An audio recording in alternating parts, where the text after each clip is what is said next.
नमस्कार, मैं शिवांगन से अनीता बोल रही हूँ। शिवांगन ओल्ड एज होम खोलने से पहले मैंने उसकी नींव मैंने कैसे रखी, उसके साथ साथ जैसे मेरे भाव चलते चले गए तो उसी के हिसाब से मैं अपना और शिवांगन दोनों का इंट्रोडक्शन देती जा रही हूँ। जब मैं शिवांगन का इंट्रोडक्शन दे रही थी तो एक वीडियो में मैंने बताया था कि एक आत्मा थी जिसने मुझे शिवांगन खोलने के लिए प्रेरित किया। आज मैं उनके बारे में आपको बताऊंगी कि मैं अपने लिए खुद एक ओल्ड एज होम ढूंढ रही थी कि हम कहीं अच्छी जगह पे रहेंगे जहाँ पे एक अच्छी कंपनी हो, जहाँ पे सुबह शाम भजन पूजन होता हो, एक ग्रुप हो अच्छाई का, वहाँ पे मुझे चलना है। और वो कहीं एक ही लेवल की कंपनी होती है वहीं पे मिलता है। तो मैंने सोचा कि हम एक ओल्ड एज होम में चलते हैं, इस घर को रेंट पे दे दो या जो भी करना हो आपको। मुझे इन ईंट पत्थरों में कोई रस नहीं आ रहा था, मैं कई बार बता चुकी हूँ। और घर हर एक का सपना होता है। मैंने किराए के घर से शुरू किया था तो मेरा भी एक सपना था कि एक अच्छा घर हो, लेकिन जब घर आदमी ने देख लिया कि घर में भी सुकून नहीं है जब तक घर में रहने वाले नहीं हो, और वो भी अच्छे ना हो, उनके पास एक अच्छी सोच ना हो।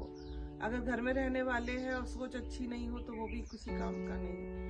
आज सब सोच से परेशान है, इंसान के पास सब कुछ है लेकिन सोच अच्छी नहीं है, सोच में मैच नहीं बिठा पा रहा, वो सबसे बड़ी प्रॉब्लम है। तो उसी दौरान मेरी ओल्ड एज होम सर्च करते करते एक आत्मा से मुलाकात हुई फोन पर ही। उनका नाम है बिश्नोई भाई साहब हैं, उनका नोएडा में श्री धाम ओल्ड एज होम है। तो उनसे मेरी बात हुई तो मैंने उनसे ओल्ड एज होम के बारे में पूछा कि ओल्ड एज होम आपका कहाँ पर है, कितना रेंट है और कपल्स के लिए क्या है। तब उन्होंने मुझे सब बताया। उनका नाम शिशुपाल बिश्नोई है, नोएडा में उनका श्री धाम ओल्ड एज होम है। उनसे मेरी बातचीत हुई तब मुझे पता चला, उन्होंने बताया कि हमारा तो बहन जी की किराए पे चलता है ओल्ड एज होम, और ज्यादातर यहाँ दिल्ली एनसीआर में रेंट पर ही है, और हमारे पास रहने वाले लोग हैं लेकिन हम बड़ा घर चाहते हैं तो वो नहीं मिल रहा। तो जैसे ही मेरी बातचीत हुई तो मैं हर जगह पर बचपन से लेके अभी तक मेरी आदत है कि मैं दोनों सिक्के के दोनों पहलू लेकर चलती हूँ। अगर मुझे ओल्ड एज होम मिल जाए अच्छा तो मैं वहां भी एडजस्ट कर लूँ, अगर मैं इधर भी ओल्ड एज होम चला लूँ तो मैं उसके लिए भी तैयार। मैं हमेशा सिक्के के दोनों पहलू देखती हूँ, तराजू के दोनों पलड़े देखती हूँ, कभी भी एक नहीं। इसी बातचीत में मैंने भाई साहब को ऑफर रखा कि कितना किराया देते हैं, बड़े घर का कितना किराया है। तब वो देख करके मुझे लगा कि मान लो जितना किराया है अगर कोई मेरे घर में ही चला लेगा तो उतना पैसा तो उनका वैसे ही बच जाएगा। तब मैंने भाई साहब से कहा कि भाई साहब आप मेरे घर में ओल्ड एज होम खोलिए, अब वहाँ चलाइए। तब उन्होंने कहा कि बहन जी हमारे पास जो लोग हैं वो वहीं के ही हैं, आसपास के एरिया का, और जो उनके रिश्तेदार हैं वो भी उसी एरिया को पहचानते हैं, तो वहीं आएंगे जाएंगे, वो जयपुर नहीं जाएंगे। फिर भाई साहब ने मुझे ऑफर रखा कि हम आपको सब खोल के देंगे, आप खुद खोलो। तो मैंने कहा भाई साहब मैं तो बीमार रहती हूँ, कैसे चलाऊंगी, नहीं चला पाऊंगी, बहुत बीमार रहती हूँ। तो उन्होंने कहा कि आपकी बातों से नहीं लग रहा, चाहे आप बीमार रहते हो अनीता जी, लेकिन आप कुर्सी पे बैठना, आप सोफे पे बैठ के आराम से चलाना, आपको कुछ करने की जरूरत नहीं है, आप सिर्फ हुक्म देना, नौकर रखना, चाकर रखना, आप अपने आप चलाना। और उन्होंने मेरा पूरा सुनने के बाद में मुझे लगता 10-12 मिनट में मुझे अच्छे से समझा दिया। उन्होंने मुझे बताया कि ओल्ड एज होम खोलने के लिए क्या जरूरी है। पहला है ईमानदारी जो आपके अंदर दिख रही है। दूसरा उन्होंने बताया कि एक प्रॉपर्टी रेजिडेंशियल अच्छी प्रॉपर्टी हो, चाहे वो अपनी हो या रेंटेड हो, लेकिन प्रॉपर्टी हो, वो आपके पास अपनी है ऑलरेडी। तीसरा एक इनकम सोर्स, जो आपने बताया कि हस्बैंड की ठीक ठाक पेंशन है, तो तीनों चीजें आपके पास है, तो मेरा पूरा भरोसा है कि आप चला पाएंगी। तो मुझे बड़ा आश्चर्य हुआ।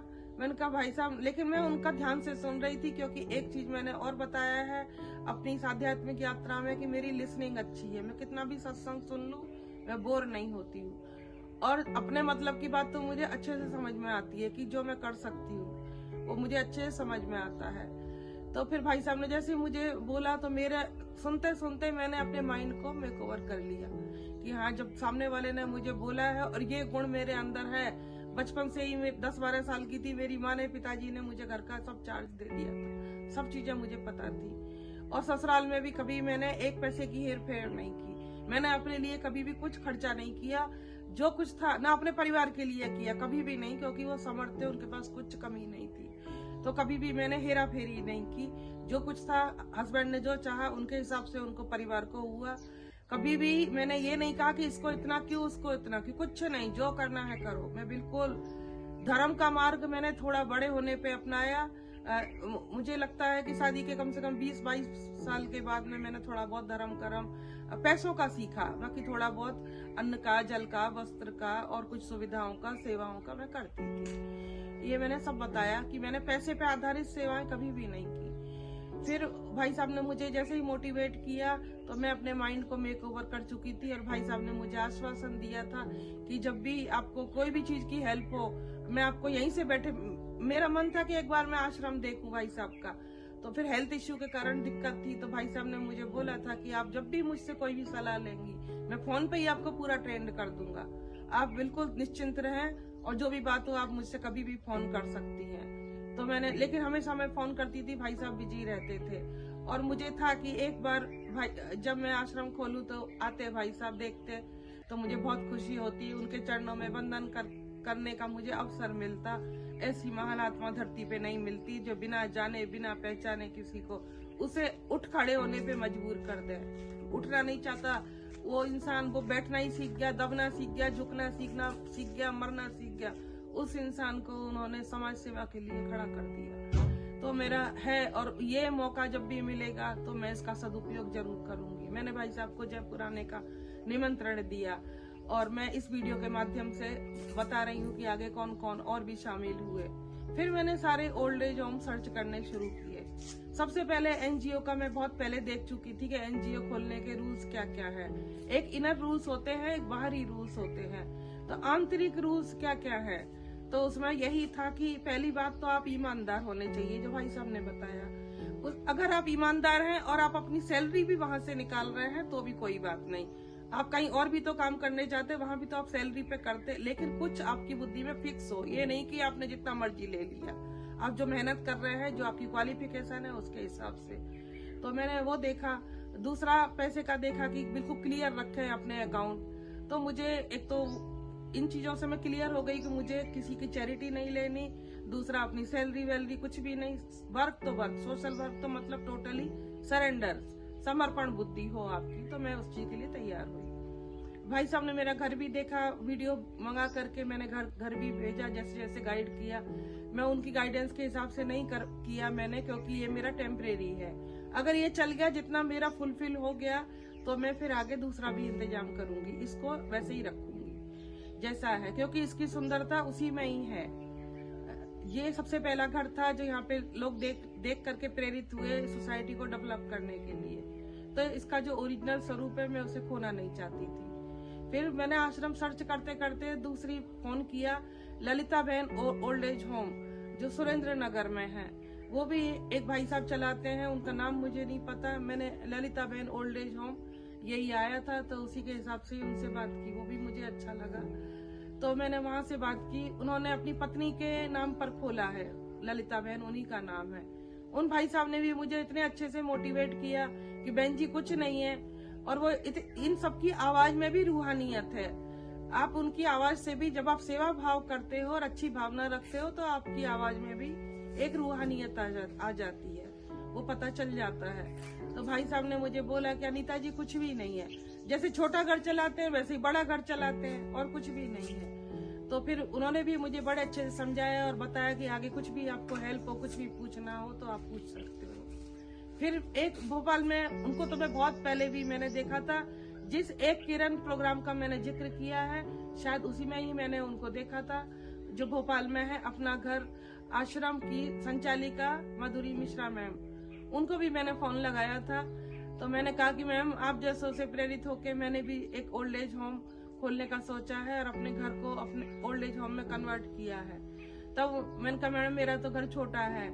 तो उन्होंने इतने अच्छे से कहा कि अरे तेरा दिल तो बड़ा है ना, घर छोटा होने से कुछ नहीं होता, अच्छा काम है और तू कर आगे, मैं भी सपोर्ट करूंगी। फिर उनके आश्रम, मेरा इन सब आश्रम को विजिट करने का एक था कि मैं एक बार विजिट करके आऊं। तो फिर मेरी एक फ्रेंड है भोपाल में ही रहती है, तो उनसे मैंने कहा कि आप एक बार देख के आओ, मिल के आओ। और मैंने दीदी को फोन भी कर दिया था, लेकिन वो नहीं जा पाई।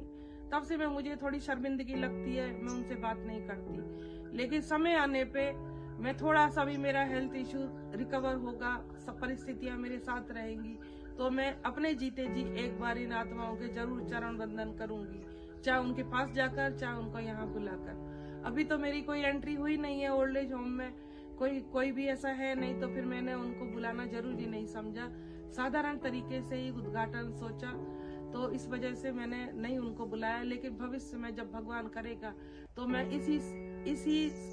इसी चोले में उनको जरूर वंदन करूंगी, क्योंकि मेरे को उठाने में उन आत्माओं का बहुत बड़ा रोल था। गिरते को ऊंचा उठाना, ये उठाने वाले के लिए भाग्य की बात होती है और उठने वाले के लिए भी भाग्य की बात होती है कि दूसरे ने ना कुछ जान, ना पहचान, ना कुछ उसकी कलाओं का ज्ञान, लेकिन फिर भी उसने संज्ञान लेते ही तुरंत अपना दे दिया कि नहीं आप कर सकते हो। ये बहुत बड़ी बात होती है, आसान नहीं होती। इंसान पूरा जीवन किसी की इंक्वायरी करता रहता है और इंक्वायरी करते ही रह जाता है। कोई भी इंसान संपूर्ण रूप से गुणवान नहीं होता, ना गुणहीन होता। हर इंसान में कुछ ना कुछ क्षमता होती है। आप क्षमताओं को देखकर उससे कार्य लीजिए, तो कहीं ना कहीं वो भी सफल होगा और आपका भी जो बोलने का है कम से कम वो व्यर्थ नहीं जाएगा, वो भी सफल होगा। तो इन तीनों आत्माओं को मेरा इसी चोले में हर बार जब तक मैं रहूंगी श्वास मेरा वंदन है, मेरा नमन है कि उन्होंने मुझे उठाने के लिए एक अच्छे मोटिवेटर के रूप में सामने आए, बिना किसी रिश्ते के, बिना किसी जाति के, धर्म के, पंथ के, केवल मेरे भावों के आधार पर ही मुझे ऊंचा उठाया। धन्यवाद।